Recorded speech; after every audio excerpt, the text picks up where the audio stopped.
Hello community, I'm Samantha Simpson, and today is the Bowspring breakdown where I break down one yoga pose from the Healing Bowspring alignment. The pose that we're going to be working on today is called Humble Cat, and the cool thing about Humble Cat is that it's accessible for almost everybody.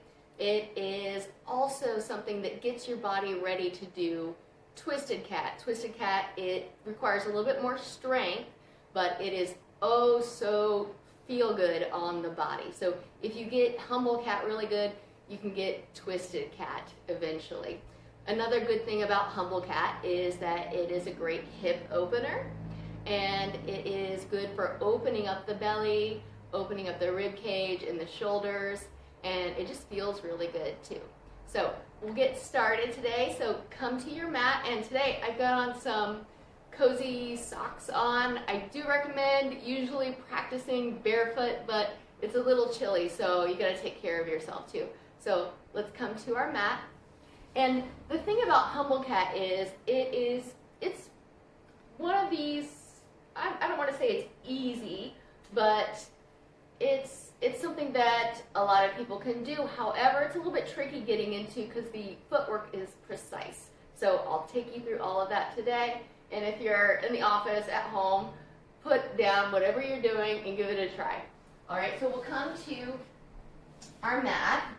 And we start out in an all fours pose, which is basically hands and knees, and pressing the tops of the feet strongly into the floor, and then squeezing the base of the palm, letting your elbows turn wide, but your arms being long and strong. And you want to lift that radiant heart, that big rib cage towards the ceiling. So not letting it sink down low between your shoulder blades. We want it to be lifted high away from the floor. Also, there's that inward curve of the low back, which we do in all Bowspring poses, with the fullness of the low ribs, okay? So breathing a deepness here, we're going to take our right foot, and I like to call it the paw. In Bowspring, we refer to it as our paw, so it's the forefoot and the toes. And we're going to step our right paw at half calf length. So what does that mean? Well, it means halfway through my left calf, that's where I'm going to place my right paw.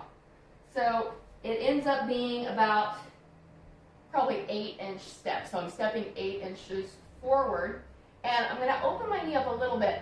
I'm not going to go all the way out. It's just open up. My friend Dina, a Bowspring teacher, says it's kind of like you're pushing your knee into a heavy door. So get that feeling of knee into a heavy door.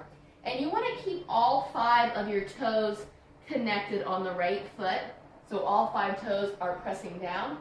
And you'll get this dig drag feeling in your foot that gives you this springiness. Like you can push forward, you can jump forward or prance forward. And that is essentially in all Bowspring poses. So I've got a push off going on this right leg. The left foot is still very much connected. All right, so do a couple pulses like this.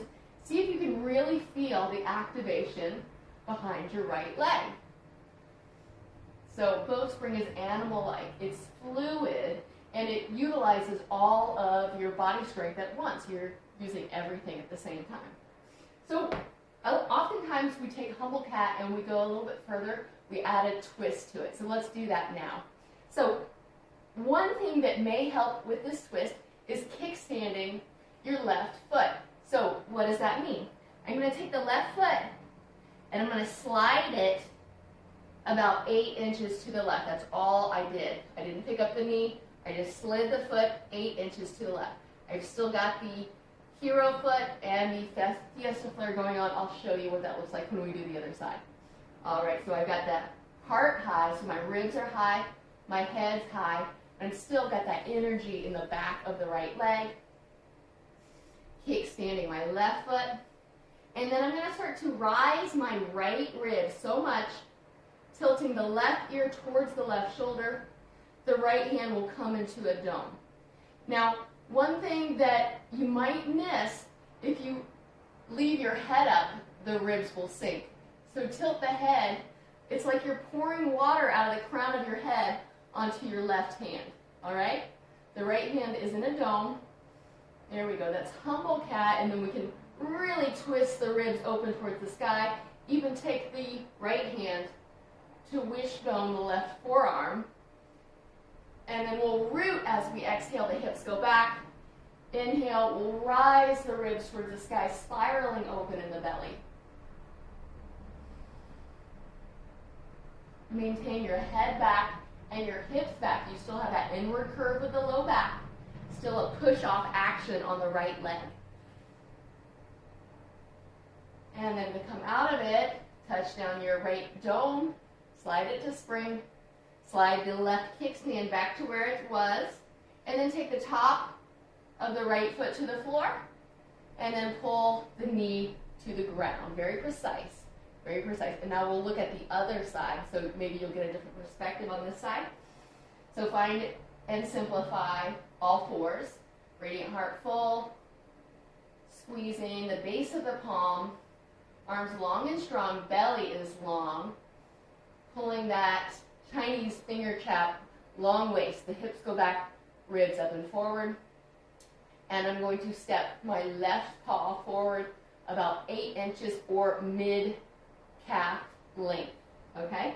Stepping the left paw forward and checking that I've got a good dig drag on that left paw.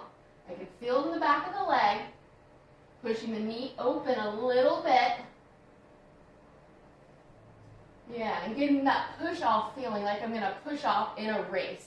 I've still got the inward curve with the low back. I've still got fullness between the shoulder blades, essential for all bowspring poses. All right, if I want to go into the twist, I'm going to kickstand the right foot out to the right. And here is something that I see a lot. People collapse the outside of their foot. See what I just did there? All right, we don't want that. That's called a sickle. We want a fiesta flare. So shorten the outside of your ankle. I'll show you that again. There's a sickle. We don't want that. There's no power or balance in that. We want a fiesta flare, okay? Try it like that. You'll see. Try it both ways, all right? And then we'll tilt the right ear towards the right shoulder. The left ribs rise, and the left hand can lift into a high dome. And then we'll pulse here. So I'll pull my head back, my hips back. Exhale, I'll root. Inhale, rise the left ribs. And then you can find a pulse here with your breath. Slow pulse or a fast one. Looking for uniform engagement. And then you can wishbone and get a little bit more twist out of it.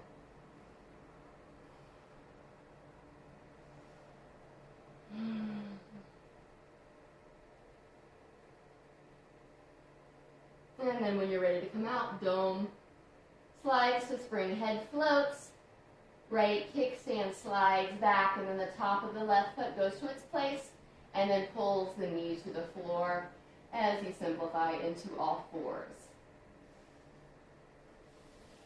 Thank you for joining today. If you have any questions about humble cat or any other bowspring pose, please let me know in the chat. Thank you for watching. Namaste.